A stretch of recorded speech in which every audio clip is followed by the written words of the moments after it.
ورحمت الله وبرکاتو. زه یم ستاسو ورور ولي الله یو ځل بیا د پښتو ټکي یوټیوب چینل له طرف نه ستاسو په خدمت کې حاضر یم. قدرمنو، په نوې ویډیو کې به زه تاسو ته راوښیم چې څنګه کولی شئ تاسو چې په پنسل سره خپل کوم عکس چې وي د هغې سکیچ تاسو جوړ کړئ. مطلب تاسو به لیدلي وي په ډېر ځایونو کې د پنسل باندې چې کوم سکیچ جوړېږي، مطلب کوم عکس چې دی هغه په پنسل باندې جوړېږي. نو تاسو څنګه کولی شئ چې دغه رقم خپل عکسونه چې دي هغه هم دغه په پنسل والا سکیچ ته وربدل کړئ ډېر په اسانه طریقې سره. ډېر مزیدار به ښکاري ستاسو تصویران د دې نه بعد، مطلب چاته پته نه لګي چې دا په پنسل سره ویسته شوی دی که دا ایډیټ کړی شوی دی. نو ملګرو، ویډیو ته تلو نه مخکې زه تاسو ته یو وړوکی شان عرض کوم که تر اوسه تاسو زموږ پښتو ټکي یوټیوب چینل یې سبسکرایب کړی دا سبسکرایب کړئ او خوا کې د غنټۍ نشان هم کلیک کړئ چې زموږ نوي ویډیوز تاسو ته په وخت باندې در رسي. نو ملګرو، دې لپاره به تاسو څه وکړئ، سمپل تاسو له به یو اپلیکیشن پکار وي. تاسو به هم دغه اپلیکیشن خپل موبایل ته را ډاونلوډ کړئ. د دغه اپلیکیشن لینک چې دی هغه موږ تاسو ته په ډسکرپشن کې را کړی دی. کله هم چې دغه اپلیکیشن تاسو خپل موبایل ته ډاونلوډ کړئ نو تاسو ته دلته کې ښایم دا وګورئ، دا ما خپل یو تصویر چې دی هغه ما وربدل کړی دی. دا وګورئ، دغه شانتې تاسو خپل تصویر اوس څنګه جوړولی شئ. تاسو سمپل د سره درته مکمل طریقه راښایم. کله هم چې دغه اپلیکیشن تاسو خپل موبایل ته ډاونلوډ کړئ انسټال کړئ، تاسو ته به دلته کې دغه شان یو انټرفیس راشي. مثال په طور که تاسو په دغه ټایم کې په کیمره باندې تصویر اخیستل غواړئ نو په دې به کلیک وکړئ او که نه د ګیلرۍ نه یو تصویر تاسو سره موبایل ګیلري کې وي او هغه تاسو رااخلئ او هغې کې تاسو دغه چینجینګ کوئ. نو مثال په طور دلته کې زه یو تصویر دی دا رااخلم، ټیک ده.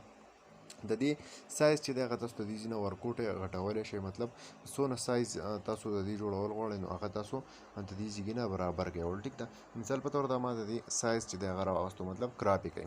د دې نه بعد تاسو دلته کې کولی شئ سمپل تاسو له هر څه تیار راکړي دي، خو تاسو به څه وکړئ سمپل یو پیچک کړئ چې کوم یو ستاسو خوښ وي سکیچ والا، نو هغې ته به یې وربدل کړئ. دا وګورئ مختلف سکیچز چې دي هغه دلته کې ستاسو تصویر جوړېږي. دا وګورئ تاسو ته به ښکاري ښه واضحه چې کوم یو ستاسو خوښ وي نو هغه سکیچ ته دا خپل تصویر چې دی دا وربدل کړئ، ټیک ده.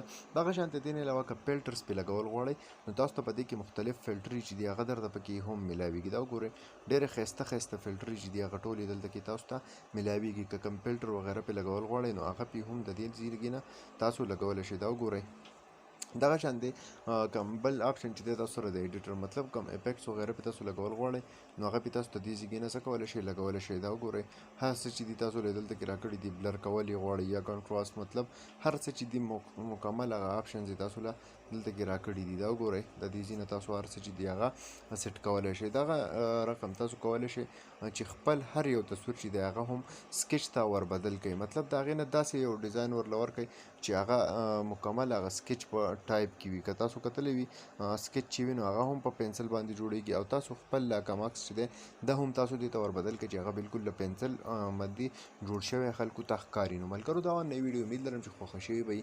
که خوښه شوې وي لایک یې کړئ، چینل سبسکرایبول مه هېروئ، ملګرو سره یې شیر کړئ. تر بلې ویډیو د خپل ځان ډېر زیات خیال ساتئ. د خدای په امان.